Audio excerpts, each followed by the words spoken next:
Good morning, everyone. Shannon Scott coming to you once more from the Old City Cemetery in Raleigh, North Carolina.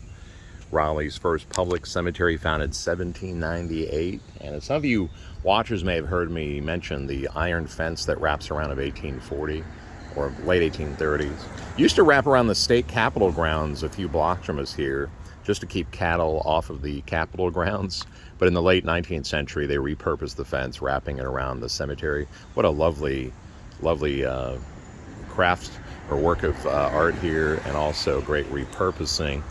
But for those that don't know, it's Father's Day here this Sunday, and naturally I thought I would highlight a father in Old City Cemetery, and I think you'll understand why his story caught my eye in a few ways, but one distinct way, if just from the nature of the death of the father. But for those that haven't heard anything, this was laid out in 4 quadrants. So to my right, you have the African American slave section. Well past that, kind of in the distance of those new condos they're wrapping, we have a stonecutter section and a strangers section, because English and Scottish Freemasons were brought in to help build the state capitol, and that's why you find a lot of Egyptian obelisks out here, which are very much affiliated with the graves of Freemasons, or at least in the 19th century, some 20th. But the father that I wanted to highlight was a man named Jacob Johnson, who died at 33 years of age in 1811. And he and his wife Mary, who had 3 children, one would grow up to become the Vice President of the United States during Lincoln's assassination, and of course then with Lincoln's death, Andrew Johnson became President of the United States for the next 4 years. His tenure ended in 1869. And the only trip he ever made as president to the South was here to commemorate the Pillar of Strength to his father, Jacob Johnson. His mother remarried, and I'm not entirely sure if Mary is here or located somewhere else. But Jacob's sort of our focus in part. And Jacob Johnson and his wife Mary worked in an inn called Casso's Inn. John Casso was a Revolutionary War soldier who I presume they had fought together or had been involved in musters or what have you. In fact, Jacob Johnson was a bit of a, what we might call a National Guardsman today. He was a part of the North Carolina muster division, or Unit 20 or something like that. But anyway, I thought it was a little diminutive and a bit of a slant when I read that they were referred to as Mud Sills people, which seems a little bit derogatory, probably in the way we might think of, white trash or something like that. They were far from that. They were really industrious as a couple. Mary was a seamstress dressmaker at Casso's Inn with other inn duties, and John was basically a stable hand, but more of a groomer of the horses of maybe the wealthier patrons, or the patrons in general. But he was a sexton at the Presbyterian Church. He was a porter for the State Bank of North Carolina, and meaning he transferred everything from money to goods and other documents and necessities of the banks.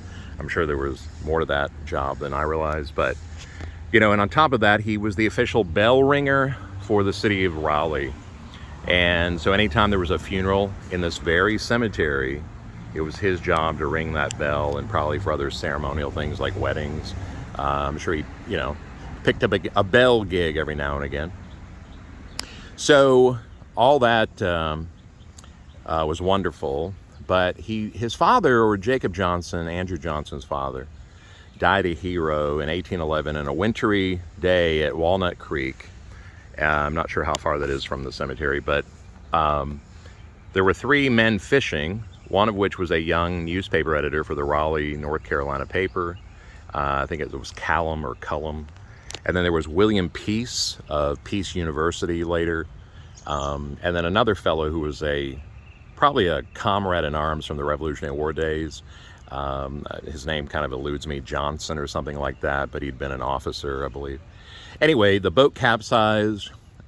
If my understanding is correct, Jacob Johnson heard their cries He dove into the icy waters. I believe William Peace swam to shore on his own fine.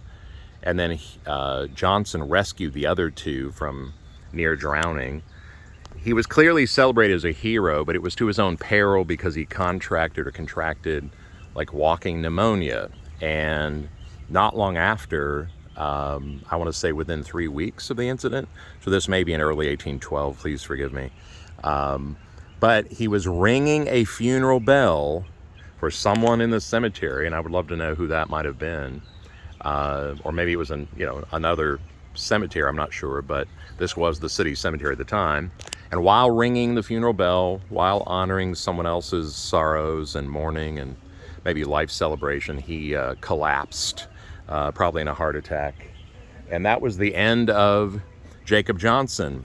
And Andrew Johnson, of the three children, only remembered his father in the stories of others, probably his mother. His mother remarried, and I get the feeling she didn't marry up. She married a man who was hard and not ideal, and Johnson himself referred or talked about maybe him being a bit of a drunkard, and that he was always cold and hungry and didn't have shoes and school books and things like that. So it was tough no matter what the story actually was. But I'm not sure the ending on that, except when he came back to Raleigh as President of the United States and was in this very cemetery to eulogize and commemorate his father with the monument. He basically noted to the crowd that his father was a good friend.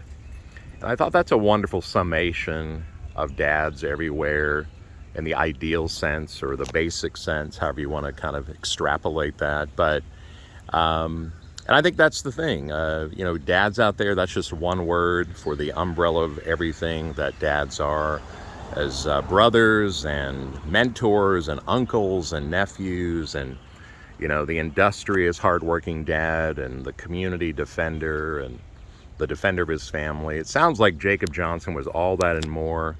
And I think Andrew Johnson, 50 years after his father's death, who never lived to celebrate his son being president or vice president, he still felt the spirit of his own father and his own being, that he had been a good friend. I think that's just wonderful. Anyway, happy Father's Day to everyone out there. My father is, he's hit 80 this year, and so I'll be talking to him, obviously, and letting him know I love him and all that. So I hope you're out there doing some of the same, and we'll see you real soon.